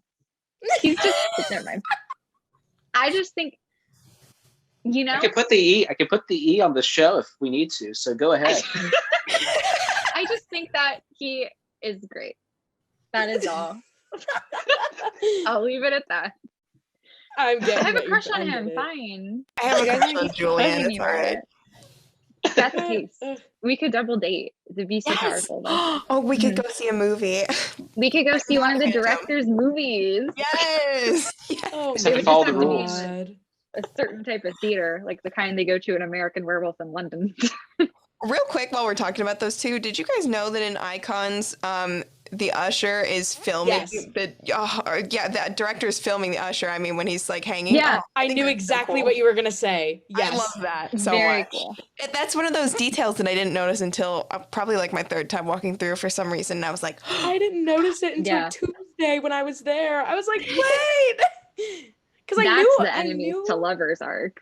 yes. Mhm. Seriously. I knew he was there, and I knew there was one hanging somewhere, but I could never find him. And then I looked up, and I was like, oh, hi, and it made sense. Yeah, I like those two. I think they'd be good friends. Like I remember, actually, they might be more than friends. Who knows? Horror Nights won't acknowledge it. Creative won't acknowledge it, but we will as fans. It's canon in this group. They're right next to each other in the tribute store, so I mean, In What this does it mean? podcast, it's canon. What could it mean? What else? History will say they were besties, yeah, but we know the truth.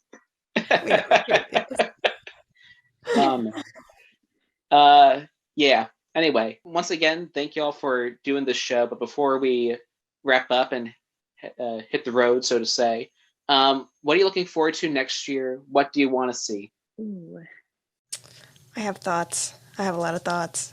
I kind of talked about it a little bit earlier, but I would love for, because the 31st, Halloween, all that, I would love for 31 to be a big Halloween year. Oh, I'm sorry, my dog's barking. He agrees. She agrees, exactly. Jeez. Oh my gosh. I'm sorry, she's begging to be let out of here. But as far as houses I'm really hopeful for, I really think they should do a Scream house because they're doing the new Scream movie. Ooh. I'm not super hopeful for the movie, but I love the franchise, so I think that would be super cool. And then I would love another classic Monsters house. I'm kind of feeling like Creature from the Black Lagoon, but Yeah. any Universal Monsters house would work for me. So yeah. But I concur on all those points. I think that's such a hard question because like I feel like I never know what I want until they announce things that I want. And I'm like, oh my God, they're geniuses. Yeah. But I do agree on I don't necessarily feel this way. I just wanted to open up to discussion quickly. I saw someone, I don't even remember who, so I can't call out their name if I wanted to. Someone posting about like wanting Scooby-Doo as a house, and I was so interested in that concept. Like, I don't know, it would either be really good or terrible. I can't figure it out. And I love Scooby-Doo. I will be dressing as Daphne this Halloween. I'm a big fan, and I think if they went for like the live action movie, like the spooky island vibe, and they put Rowan Atkinson in the house, like the actor himself, I just think it'd be fun. And like it would be campy, and I think if they can do Beetlejuice, they could do that. I don't know. So maybe I hope to see that. Overall, I would like to see a theme, probably. I feel like it's been a few years since we've had a really cohesive theme. Even like 2019, the 80s were kind of like a loose theme as opposed to the previous year. Yeah. So I think I'd like to see like a classic Halloween or just any overarching theme that really connects the event would be cool. I will say about Scooby-Doo, I love that idea because I feel like every year since, honestly, I feel like American Horror Story also counts, but like Stranger Things, Ghostbusters, like they've pulled in properties where they're trying to pull the people who are maybe not as much of a horror fan. And I think Scooby-Doo is one of those things that would get people into the event and maybe love it. Like maybe people who are easily scared would come for Scooby-Doo and then like actually love HHN. Cool. And I mean, I feel like Scooby-Doo is having a little, maybe not, maybe this is just me spitballing, but to me, I'm having a Scooby-Doo renaissance of like the live actions. I think they're grossly underrated. I think that having Sugar Ray in the film is hilarious and they should put them in the house. Again, real Sugar Ray, not performers. Like actual Rowan Atkinson and actual Sugar Ray. I think they're available. I don't know that they're recording any music right now. So I don't think so. I think they've had some reputation issues. And if you Google Sugar Ray on YouTube, you'll find out what I mean. Oh no. Which I recommend. It's funny, but I'm just saying, I think they're free. So that's what I want next year, Sugar Ray House. Go ahead. Sorry. Oh my god. No, you are really fine. I don't really know what I would want because obviously I'm like still new to this, so I'm kind of like not really aware of like what they can do in anything. But I would love to see Bly Manor, even though really I didn't find Bly Manor Ooh, yeah. scary. I just found it really depressing. Well, it was kind of scary, like the guy with the glasses, the people with the no face. Oh, don't even gonna get started. But like I feel like that'd be really cool. It'd be like it kind of tie in with Hill House. But I know this will never happen. But I really want a U themed house or scare zone or something. Ooh. I think if they could do it, it'd be so cool. Or like even like a Chucky, like do like a box photo or like a cage photo op, like they have with Chucky. Like I have so many like guys I've gone on one date with I could recommend for that house. Like that would be, I would love to see it. I think that would be a house for women and anyone who dates men. Like I think it would be hilarious. If they could do it, I think it would be genius. Yeah. If they could figure out a way to do it. Because I mean, there's 3 seasons now. Season 3 is out. I watched it in a day. If you haven't seen it, please watch it. It's incredible. Made me cry. But like, I feel like it would be really fascinating due to like the theme of the show and like who Joe Goldberg is. I think it'd be really interesting.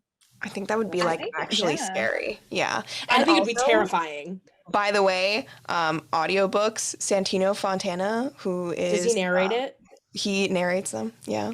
Voice of Hans and... and his voice is like I tried to read the book and it's just like way creepier than the show.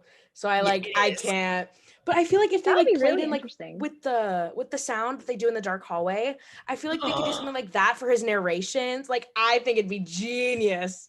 I think I think that Universal and Scream would both be really good, honestly. I would be surprised if they didn't do Scream, and I'm actually surprised they haven't already, which makes me wonder if there's some sort of like IP thing there that they can't do for some reason. But I mean, if they can get Beetlejuice to work, then I would imagine.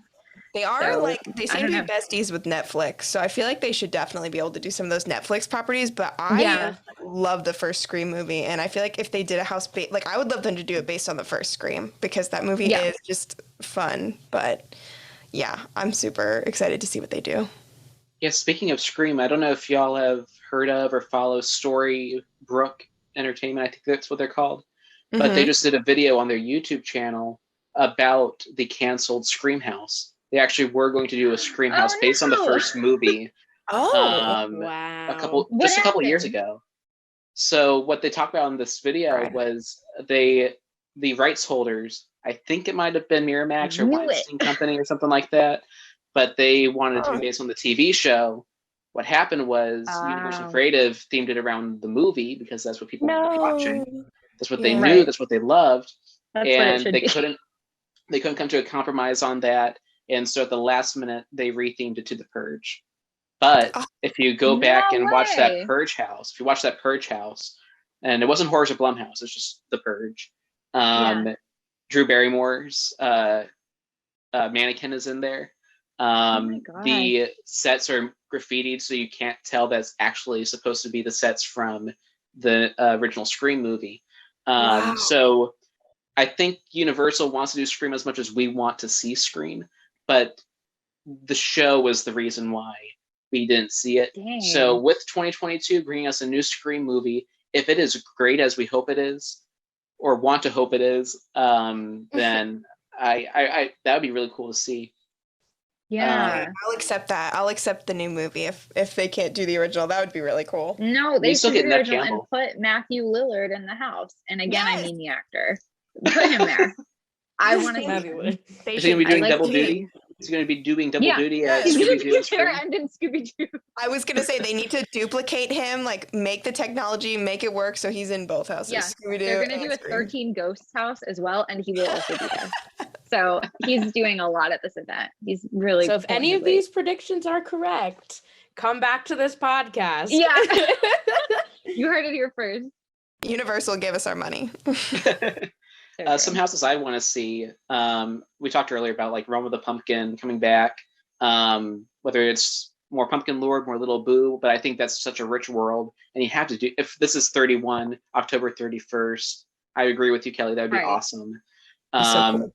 And I think the Icons house this year showed that this combination is really special and can produce some really great stuff.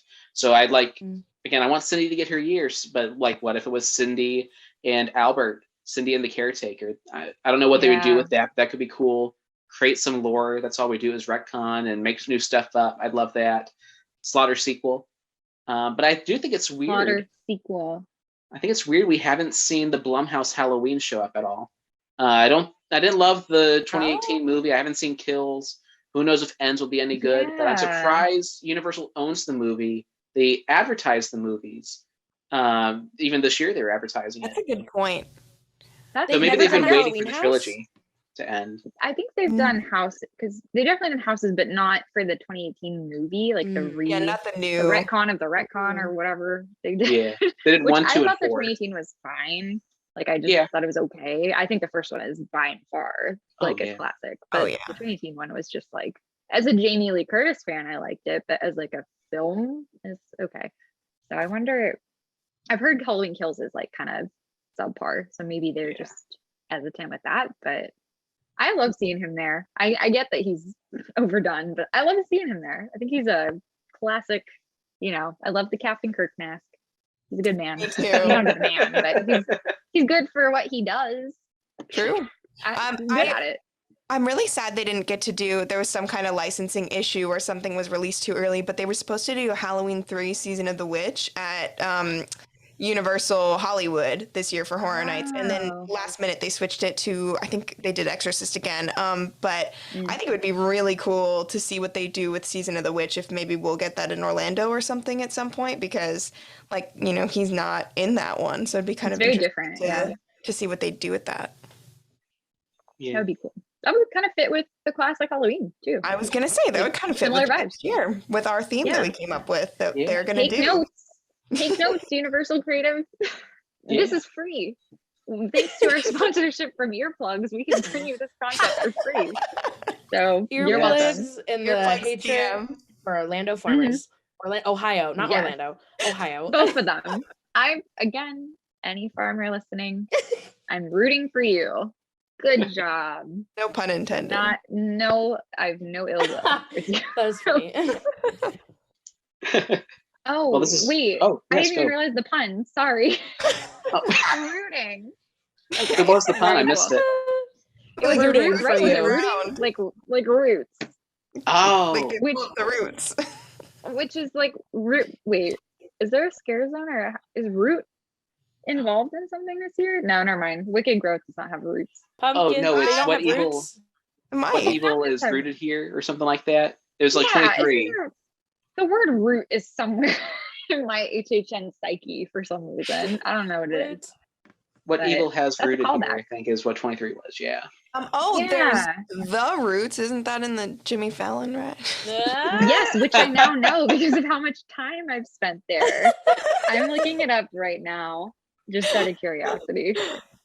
That's Yeah, Evil Roots was a scare zone HHN 25. So Oh, there I has remember been, that. that's what farmers and HHN have in common. There you Roots. go. Full circle. How about that? Mhm. Well, thanks again, y'all, for doing this. Of This was a lot of fun. Yeah. It was an epic Yeah, it show, was really. great. Mm-hmm. So Epic where show can for an everyone epic find universe. you? What was that? And it's an epic show for Epic Universe coming soon. Oh, Sorry. not the plug. I guess I feel like Twitter is probably the best place to find me. I'm at Nicoolist, but the L is an I, so it's at NICOOIEST. That's me. And if you follow Adam, then you can probably easily find me. You can find me at killer_kells, and that's KELLS. And yeah, right now I've got a picture of Jack doing the little, you can't see me on, the podcast, but he's doing the little thing. So yeah, come find me. On Twitter, my username is at Bella Harvey with 2 Y's. And like Nicole said, if you follow Adam, you can find me. And then my Instagram is at Flynn Rider's Nose. It's my Nice. Disney. I love That's that. where I'm at. Yes. That's so good. Thank you. And as always, you can follow the show at Theme Park Workshop on Instagram and workshop_TP on Twitter, because Theme Park Workshop was just too long. And then you can find me on Twitter and Letterboxd if you like thoughts at AdamJ_film. And if you wanna, see some parody movie reviews from a not self-aware Usher, Letterboxd. And you should want that. Yeah. Would He's on there, Mr. Palace Theater. I don't know if you want that, but you know what? We mentioned it earlier. I'm going to bring it up now. But yes, I can't wait to talk more Horror Nights with you if that ever comes up, all y'all. And even if there's something else down the line, and I'm like, Bella, Kelley, Nicole, they're awesome. I want them to be on the show. I'd love to have y'all back. Yes. Oh my gosh. Anytime. Yeah, this is so fun. This special spooky episode of Theme Park Workshop has been produced and edited by Adam Johnson. The show is co-created by Jonathan Edward. Special thank you again to our guests, Kelley Daiker, Nicole Wills, and Bella Harvey. And special thank you to our patrons, Landon Kanoki and Chandler DeRoche. And thank you for listening.